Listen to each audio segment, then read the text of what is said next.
Assalamualaikum warahmatullahi wabarakatuh. Perkenalkan, nama saya Dwi Rosa Amela Putri dari Universitas Wiraraja, Fakultas Ekonomi dan Bisnis, Prodi Akuntansi. Di sini saya akan menjelaskan tentang pengembangan aplikasi. Definisi pengembangan aplikasi. Pengembangan aplikasi adalah proses pembuatan program komputer atau serangkaian program untuk menjalankan berbagai tugas yang diperlukan sebuah bisnis. Dari menghitung pengeluaran bulanan hingga menjadwalkan laporan penjualan, aplikasi membantu bisnis mengotomatisasikan proses dan meningkatkan efisiensi. Pengembangan aplikasi adalah serangkaian proses yang dilakukan seorang atau sekelompok programmer untuk membuat rangkaian proses dari rancangan awal aplikasi, membuat prototipe aplikasi, implementasi, pengujian akhir aplikasi, hingga aplikasi selesai dan siap digunakan. Metode pengembangan aplikasi ini terdapat 12 metode. Yang pertama yaitu ada metode waterfall atau bisa disebut dengan metode air terjun. Metode air terjun adalah salah satu metodologi pengembangan perangkat lunak yang paling tradisional dan umum digunakan untuk pengembangan aplikasi perangkat lunak. Model siklus hidup ini sering dianggap sebagai gaya klasis pengembangan perangkat lunak. Model ini mengklasifikasi proses pengembangan perangkat lunak dalam aliran sekuensial linear, yang berarti bahwa setiap tahap dalam proses pengembangan hanya dimulai jika tahap awal selesai. Yang kedua yaitu ada metode prototype atau purwarupa. Metodologi prototype adalah proses pengembangan perangkat lunak yang memungkinkan pengembangan hanya membuat prototipe solusi untuk menunjukkan fungsinya kepada klien dan melakukan modifikasi yang diperlukan sebelum mengembangkan aplikasi yang sebenarnya. Yang ketiga yaitu ada metode agile atau tangkas, yaitu sebuah pendekatan yang digunakan untuk merancang proses manajemen perangkat lunak yang disiplin yang juga memungkinkan beberapa perubahan yang sering terjadi dalam proyek pengembangan. Ini adalah jenis metodologi pengembangan perangkat lunak yang merupakan salah satu kerangka konseptual untuk melakukan berbagai proyek rekayasa perangkat lunak. Yang keempat ada metode Rapid Application Development, yaitu metodologi yang efektif untuk mengembangkan aplikasi dengan lebih cepat dan lebih tinggi kualitasnya daripada yang dicapai dengan metodologi pengembangan perangkat lunak lainnya. Tujuan utama metode ini adalah untuk mempercepat proses pengembangan aplikasi perangkat lunak secara keseluruhan. Tujuannya mudah dicapai karena memungkinkan partisipasi pengguna aktif dalam proses pengembangan. Yang kelima yaitu ada metode Dynamic System Development Model. Adalah metodologi pengembangan perangkat lunak yang awalnya berbasis pada metodologi Rapid Application Development. Metode ini merupakan pendekatan iteratif dan inkremental yang melibatkan pengguna secara terus-menerus. Tujuan utamanya adalah untuk memberikan sistem perangkat lunak tepat waktu dan sesuai dengan anggaran. Yang keenam ada metode spiral. Metode spiral adalah model canggih yang berfokus pada identifikasi awal dan pengurangan risiko proyek. Dalam metodologi pengembangan perangkat lunak ini, pengembangan mulai dari skala kecil, kemudian mengeksplorasi risiko yang terlibat dalam proyek, membuat rencana untuk menangani risiko, dan akhirnya memutuskan apakah akan mengambil langkah berikutnya dari proyek tersebut untuk melakukan iterasi berikutnya. Dan spiral. Keberhasilan model spiral bergantung pada pengelolaan proyek yang andal, penelitian penuh, pengetahuan yang cukup. Yang ketujuh ada metode Extreme Programming atau XP. Extreme Programming adalah metode rekayasa perangkat lunak tangkas. Metode ini yang dikenal sebagai metodologi XP digunakan untuk membuat perangkat lunak dalam lingkungan yang sangat tidak stabil. Metode ini memerlukan perancang aplikasi menerapkan metode yang lebih fleksibel ketika merancang model. Tujuan utama dari model XP ini adalah untuk menurunkan biaya perangkat lunak. Yang kedelapan yaitu ada metode Feature Driven Development. Feature Driven Development adalah metodologi pengembangan perangkat lunak yang berulang yang ditunjukkan untuk digunakan oleh tim besar yang mengerjakan proyek dengan menggunakan teknologi berorientasi objek. Jenis model ini bagus untuk organisasi yang melakukan transisi dan dari pendekatan berbasis fase ke pendekatan berulang. Metode ini juga dikenal sebagai metode FDD. Yang kesembilan yaitu ada metode Joint Application Development. Joint Application Development atau JAD adalah metodologi pengembangan persyaratan definisi dan pengembangan pengguna antarmuka yang memerlukan para pengguna akhir klien dan pengembangan untuk bertemu secara intens untuk menyelesaikan perangkat lunak. Metodologi ini bertujuan untuk melibatkan klien dalam perancangan dan pengembangan sebuah aplikasi. Yang ke-10 ada metode Land Development Methodology. Land Development Methodology berfokus pada penciptaan perangkat lunak yang mudah berubah. Model pengembangan perangkat lunak ini lebih berfokus secara strategis daripada jenis metodologi tangkas lainnya. Tujuan dari metodologi ini adalah untuk mengembangkan perangkat lunak dalam sepertiga waktu, dengan anggaran yang sangat terbatas dan sangat sedikit jumlah alur kerja yang dibutuhkan. Yang ke-11 ada metode Rational Unified Process. Metodologi Rational Unified Process yang segera dikenal dengan RUP adalah suatu proses pengembangan perangkat lunak modern.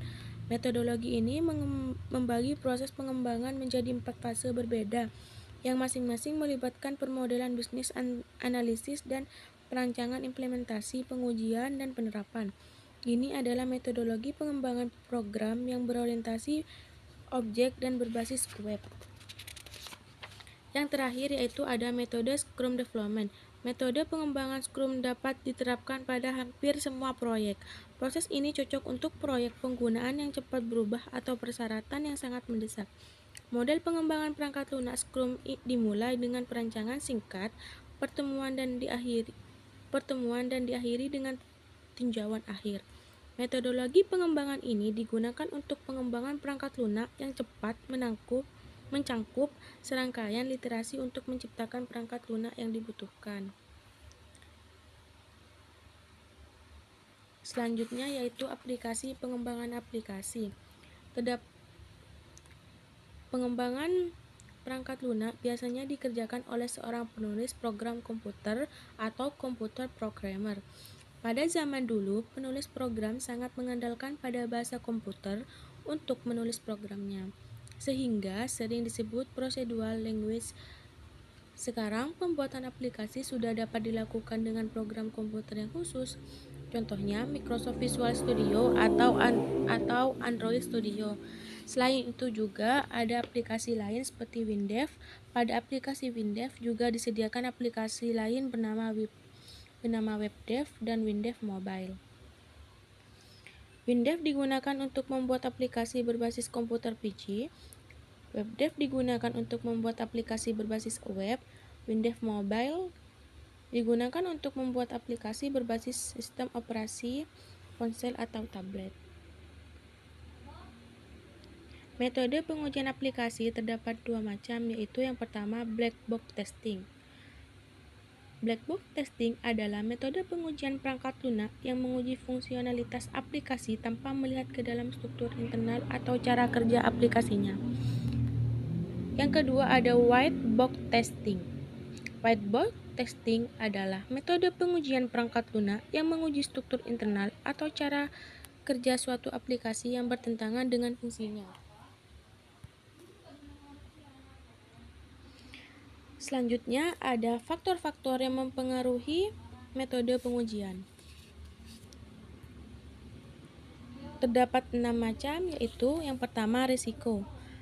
Risiko manajemen sangat penting dalam pengujian sehingga perancangan perlu mengidentifikasi berbagai risiko dan tingkat risiko.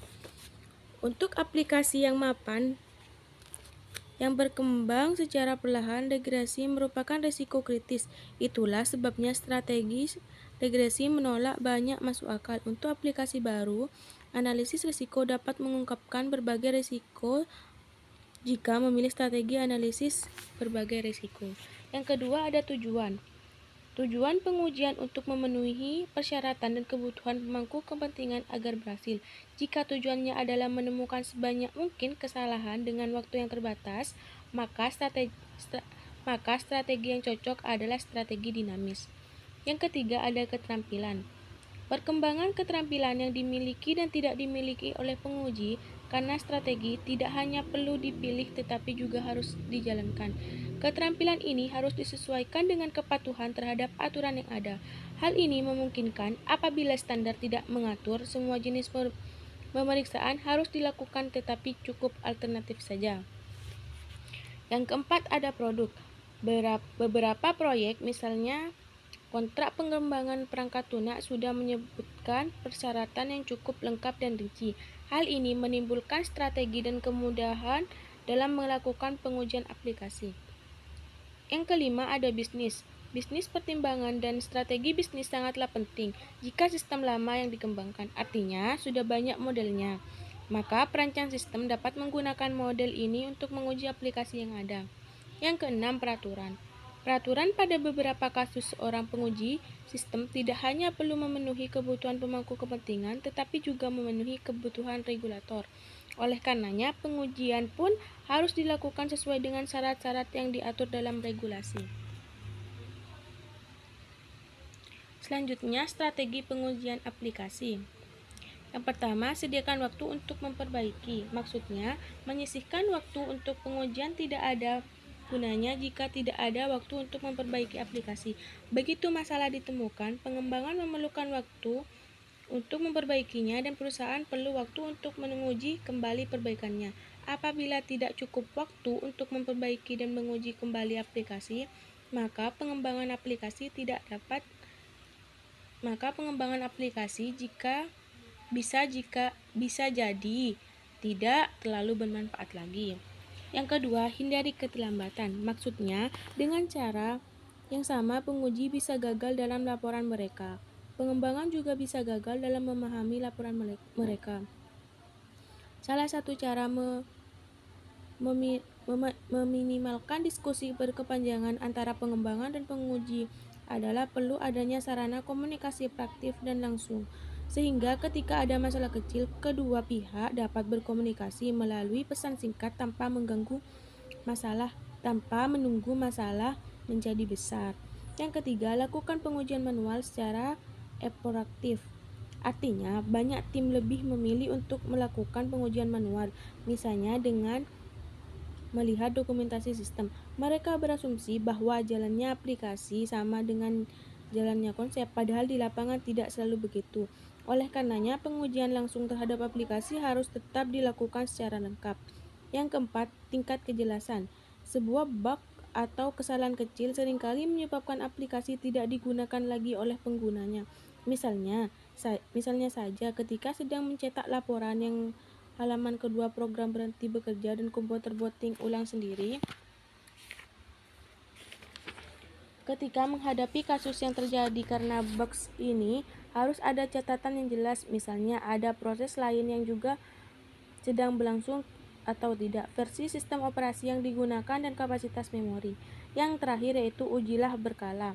Maksudnya, program aplikasi yang sedang dalam masa perencanaan sebaiknya diuji dalam setiap tahap penyelesaiannya.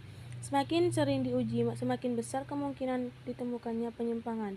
Sebuah barang tentu jangan sampai menghabiskan waktu proyek.